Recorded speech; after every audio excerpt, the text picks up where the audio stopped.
Predict, pick, and prevail in your fantasy football leagues with Nick Giacobbe and Nick Cap. From breakouts to busts, superstars to sleepers, these are the guys that will help you achieve fantasy glory. This is the PrimeTime Fantasy Podcast.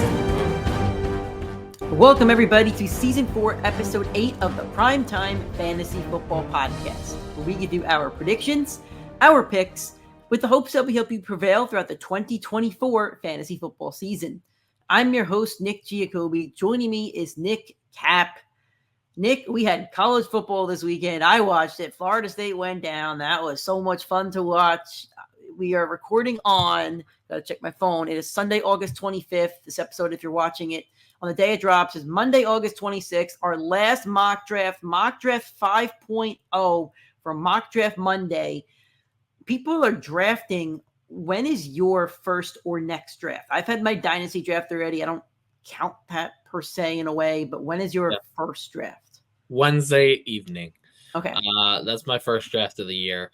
Man, we're so close. We're like right on the precipice of football season. We got 10 days until NFL football. That's crazy. Crazy. Thank God. And a big first weekend of NFL action too. We have an awesome Friday game, a really good Thursday game. The primetime for the first 4 or 5 primetime games in a row over the first 2 weeks are actually really exciting looking games. So very excited about that. But for this show, it is our mock draft 5.0. If you've been following along with our mock drafts, you could kind of see maybe how our draft styles or how the rankings have affected how we're drafting certain players, how we're avoiding certain players. So this will be the final mock draft that we provide you guys with a ton of insight. And we'll have another show coming out. Probably we'll drop it on Wednesday. I think we'll drop it Wednesday just in case you guys have drafts this week. Just talking about our best values in each round. And we'll talk about that a little bit in this show, but we're not really getting into that, but that's a little teaser for later this week. So we have a ton of draft content for us. If you do have drafts this weekend, next week, we're going to be doing a live show on Monday night for our draft in our league that we're in. So you can watch us draft live and talk about the board. So we've already provided you guys with a ton of draft content, whether that be our hot takes of the year or MVPs, busts, and breakouts. So if you want to check any of that out, they're available on all of our YouTube channel, Primetime Fantasy Podcast, also available on all audio streaming platforms.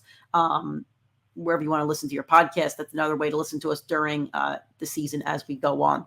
We'll also have live shows throughout the season, Sunday mornings, 8:30 a.m. Eastern time. We're going live before ESPN, before NFL Network. I know you guys want to watch those shows as well, of course. But come check us out first. We give you some early morning fantasy news, help you set those lineups, help you with those really tough flex start sit positions. It's our favorite shows that we do every year. Those shows will be available on our Facebook, YouTube, and Instagram. So however you want to watch it, Primetime Fantasy Podcast on YouTube and Facebook, Primetime FF Pod on Instagram. All right, we're going to kick it to mock draft 5.0. We've been drafting from different slots every single mock draft. So in this one, Nick has chosen the 5 slot. I've chosen the 8 slot. I don't know if you have the 5 slot in any drafts, Nick. I don't have the 8 in any drafts, but I chose it. I have one draft where the order will actually be randomized an hour prior, and I don't think I've drafted from the 8. So that's why I'm giving that one a shot. I actually don't have any from the 5, but I have 2 or 3 leagues that announce the draft order that I still haven't heard, whether it's an hour beforehand. So I've kind of been trying to mock from every range. This is the one area I've kind of avoided just because both the leagues I already know are from the back of the draft. 10-man league, 10th spot, 12-man league, 11th spot. So I know the board very, very well there. I'm trying to learn the board a little bit better here. Looking at the top, for me, there's a clear top 5. It's CMC, CeeDee Lamb, Amon-Ra, Tyreek, and Jamar Chase. So I'm more than happy to lock him in as my wide receiver 1. And at 8, I'd love to get one of those 2 running backs. I doubt this happens. So in a normal league, say normal, relative, I kind of don't want to take Breece Hall here just for the sake of I don't think he's going to fall to me. Yeah, I think I'm going to go with that mindset of I don't think he's going to fall to me. So it's a 12-man league. I'm looking at about 6-ish picks between me. So I'm coming back at about, where am I right now? 8, 9, 10, 11, 12, 13, 14, 15, 16, 17. So I come back at 17. When I come back at 17, I'm looking at guys like Travis Etienne, Devontae Adams, Drake London, Derrick Henry, Travis Kelce. I'm still going to go with the receiver, though. I think Garrett Wilson's going to have an excellent year. And again, if Breece, I just want to state, if Breece Hall does fall to me here, I'll be ecstatic and I will absolutely jump on that jet. But I just can't pass up a Garrett Wilson opportunity if Breece and Bijan and AJ Brown are gone. So if Garrett didn't fall, or not Garrett, if Breece didn't fall to you, the top 3 on the board would probably be AJ Brown, Justin Jefferson, Garrett Wilson. So are you taking AJ Brown over Garrett Wilson, or is it Garrett Wilson over those 3? I don't know. I think I'm a little scared of Jefferson, which I think I'll go with Garrett Wilson or AJ Brown. I'm not sure which way I'll really jump on draft day. I think I'll go with AJ Brown just for the sake of I think the Eagles will score more points than the Jets, even though I think Garrett Wilson is going to have a 1,000-yard, 10 touchdown season with Aaron Rodgers. I have no shame and no. I would love to have Garrett Wilson on my fantasy team. Okay. I don't really like the board that I'm looking at right now because I see question marks across the board with Marvin Harrison. He's being drafted so high. Devontae Adams, obviously not a great situation over there. Travis Etienne, Derrick Henry. I'm just going to take best available at this point. I'm going to take Devontae Adams. Gardner Minshew put up really good stats last year with Michael Pittman Jr. I was going to look that up real quick. I think the Raiders are going to be down in a ton of games this year. Last year Michael Pittman Jr. had 1,100 yards and 4 touchdowns. The touchdown number does scare me a little bit with Devontae Adams, but I still just know the talent's there, and there's a slight chance of also being traded midseason. So I don't love it, but I'm gonna stack that knowing that I think I took the best available player. If I didn't take Adams, my second option was going to be Travis Etienne. Okay. Looking at the top of the board, I don't love what I see. Etienne, I have lower in my rankings. Henry, I don't love. Josh Allen, I love, but taking a quarterback this early, there's just so much value later on the board.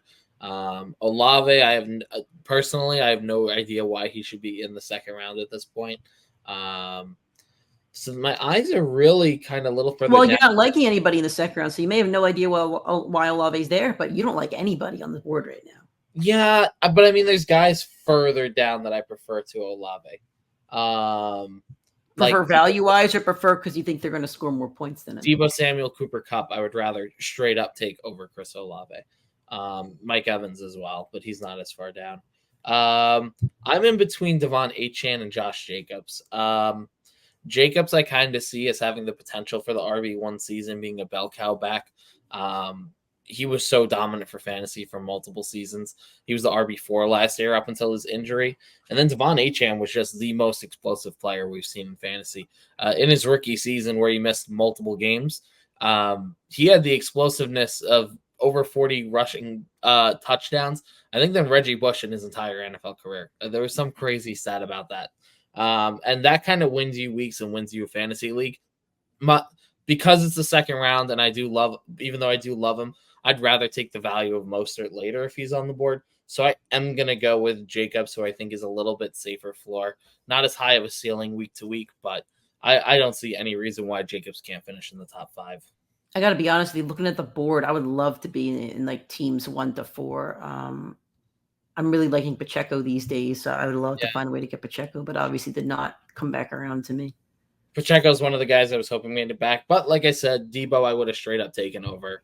But Mike Evans came back to you. Yeah, I do think I'm going to go with the Deebo Samuel. I think he's so dominant. I think he's so undervalued at the moment.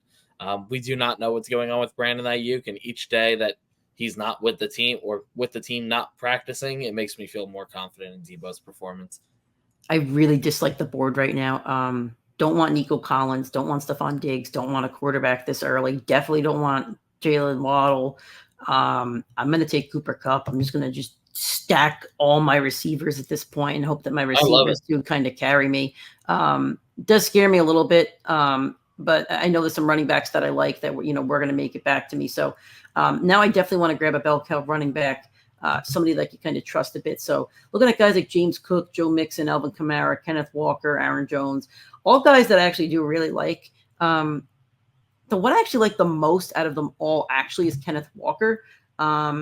I don't know if he'll make it back to me, but I'm going to take James Cook. I know he's going to catch a lot of balls from Josh Allen. I know he's going to get a lot of opportunities there. So I'm okay with taking James Cook and hoping another back that I like does make it back to me, either the next pick or another pick after that. If I didn't take Cook, I was also looking at Mark Andrews, who I know you're really high on, which I guess you're going to take here. In between Andrews and DK. Andrews, you see DK last night? The big catch right there over I think it was Denzel Ward. My Hawks, watch out for my Hawks. They're going to compete this year. They're going to be. I think they'll be competitive. They're going to be competitive. I think DK. I think what's forgotten about DK is I guess his entire career of Pete Carroll, they were always a rushing team.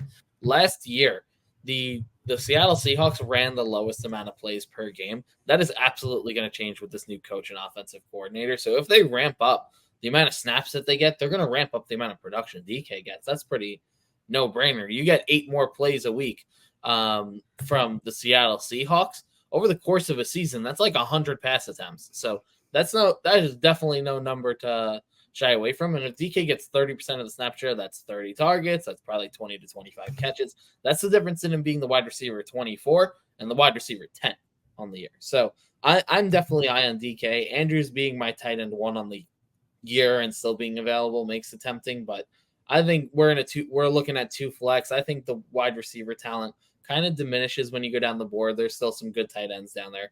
So I am going to take DK, who I have in a tier above the rest of the receivers on the board. So talking about DK for 1 second, his last 4 seasons, right? I mean, even if you look at his whole NFL career, but let's just look at his last 4 seasons. He has over 1,000 yards in 3 out of 4. The one that he doesn't, he was at 967. He has over 8 touchdowns in 3 out of 4. The only season he doesn't, he only had 6. So you're looking at a guy who's probably averaging, I'm not good with math. You're a math guy. Probably about averaging 1050 yards and 9 touchdowns over the past 4 years. Reception-wise, the number can go up. He only had 66 receptions this year. If that number can really he had 1,100 yards last year and 66 receptions. For comparison, the previous year, 2022, he only had 1,000 yards on 90 receptions. So if we get those reception numbers upticked a little bit, DK might be a big steal in drafts. 100%. 100%. Looking at the top, in between 2 guys here, Dalton Kincaid, who has slid down the board a good amount. He was going before Trey McBride and Mark Andrews just a couple weeks ago. He's really taken a slip down with all the projections and words from James Cook being a real bell cow and the offense shifting a little bit. And then Keon Coleman's camp reports have been shifting. I think that's better news for Dalton Kincaid. I don't think he should be sliding this much. He's about a full round later. I am going to take that just because I do think that there's more receivers I like later in the draft.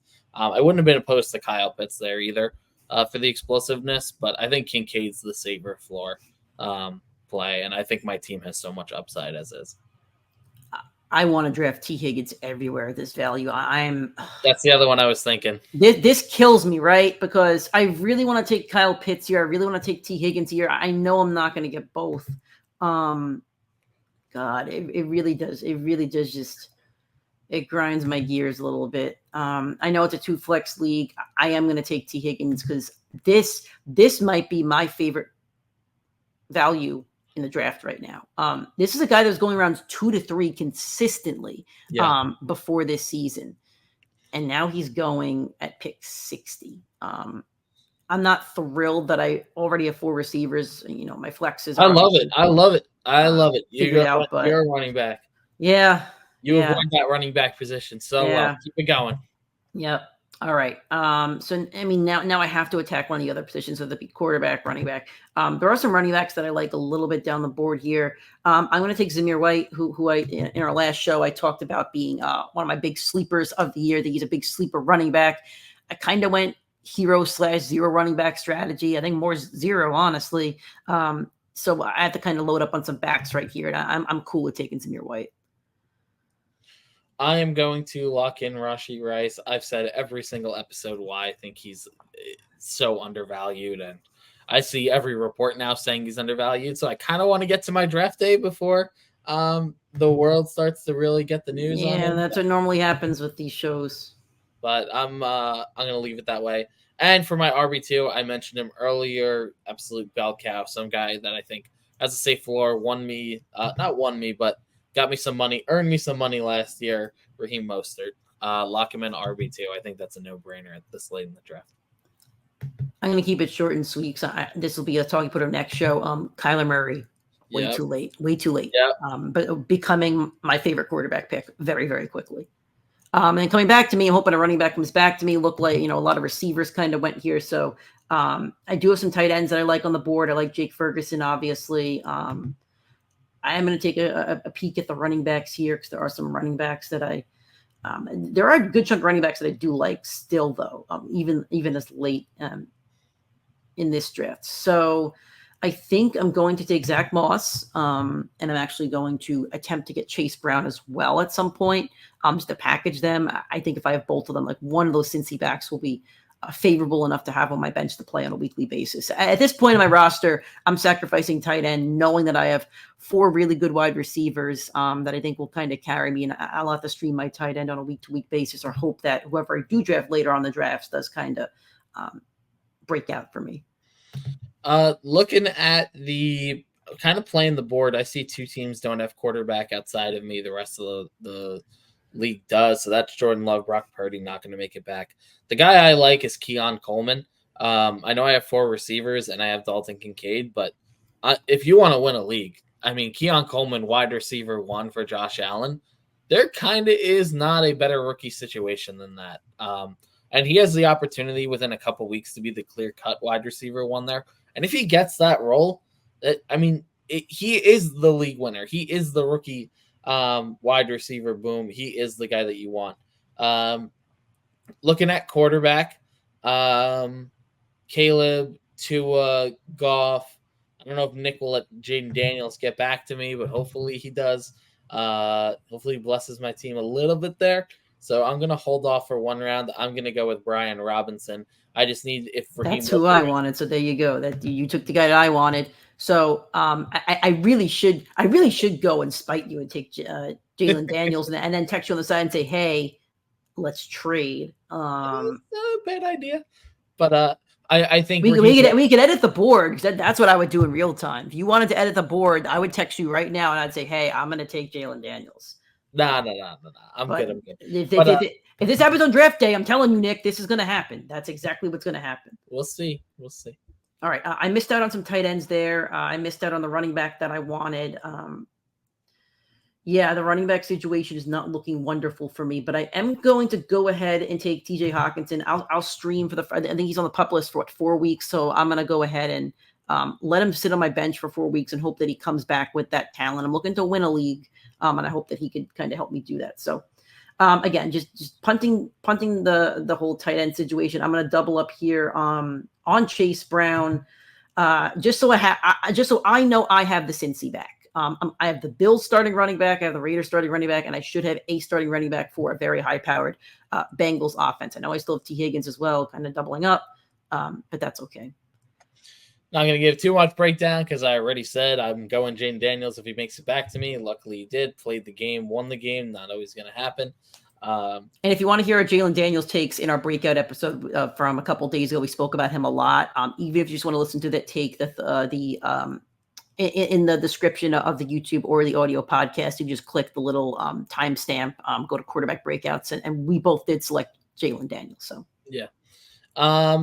So looking at my team, we got 4 rounds left. I definitely need some more running backs. I probably want 1 more receiver, and I would take a backup to Jaden Daniels. So thinking it out, probably going 2 running back, 1 wide receiver, 1 quarterback. Looking at the running back position, there's 2 guys I don't want to say love, but really like. J.K. Dobbins, he's a guy I've never been in on in fantasy. But he's a guy where you're going to know after 1 week, 2 weeks, I can drop him or he's a star. He's the starting running back for the Chargers. And something that's not getting talked about, the Chargers in the preseason so far have had the most yards per carry before contact, which means the offensive line under Jim Harbaugh is already showing that they're taking strides. And I'm not saying they're going to do that for the NFL season or the whole course of the season, but that's enough for early fantasy football season to say, hey, There are 2 running backs that are going way late. If you could take a shot on one of them, go ahead and do it. So I'm going to go ahead and lock in J.K. Dobbins.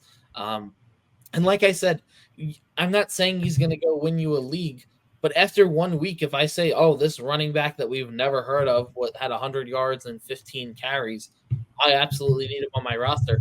He's no problem to cut if he doesn't get the production and the performance. So to me, that's kind of what you want to look for later in the drafts. Either a guy you hold for the length of the season or a guy that you're going to know early on you could cut him or you could keep him. Yeah, I was eyeing Dobbins too. Obviously, I'm kind of low on my running backs here. So that's a little bit unfortunate for me. I'm going to go down the board a little bit and see what I kind of like. Not a lot to love. I do already have a ton of receivers. I'm going to go with Rico Dowdle, who may end up the starter for the Cowboys. Very high-powered offense. I think it's going to be a committee situation, but I do just want some running back depth there. And I'm okay with taking him. Dowdle was the other guy I was considering there.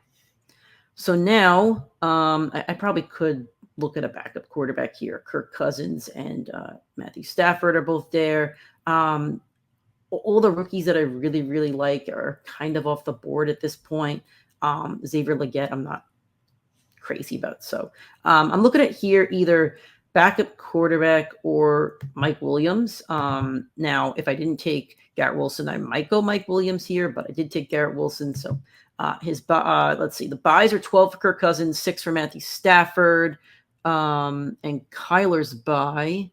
Let's see if I can just pull it up here.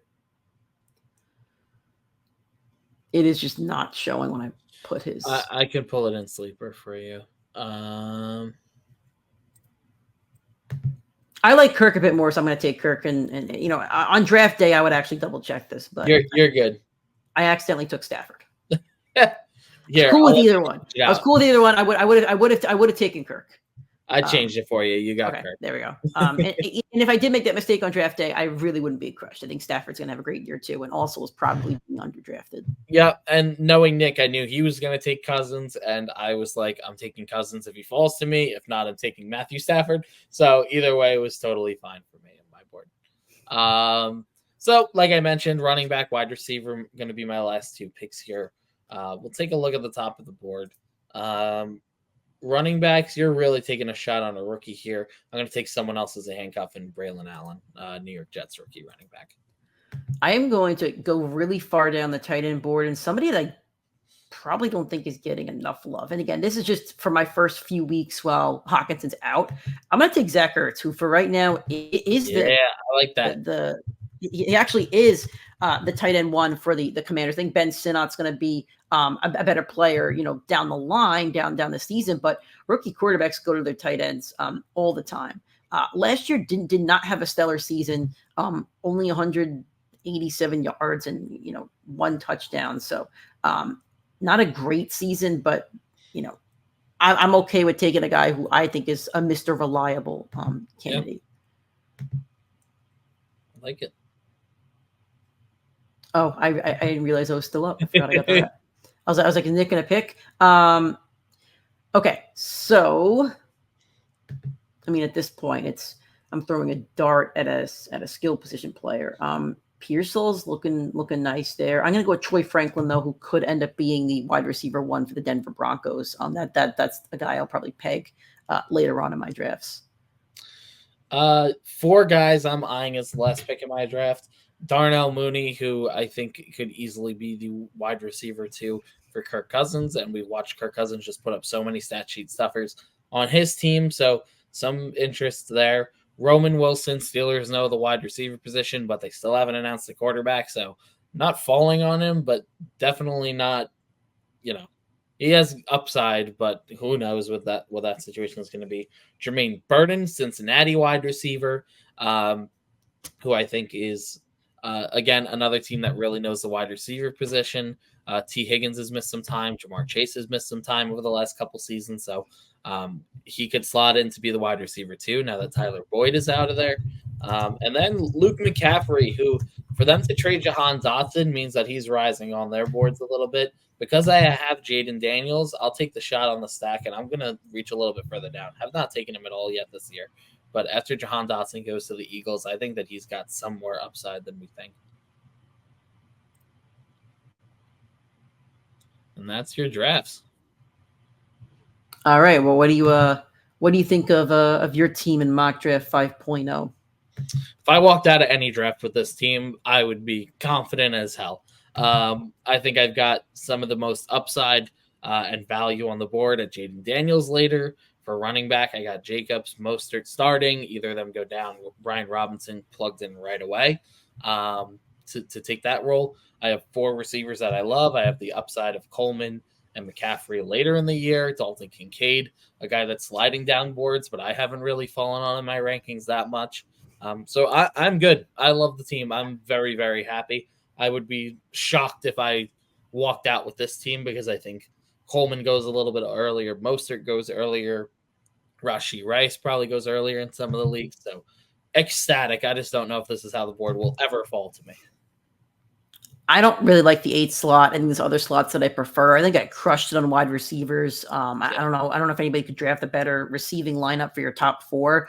They will single-handedly win me weeks. I love Kyler Murray's value as well. So I think my combination of receivers and Kyler will be enough to win me a majority of weeks.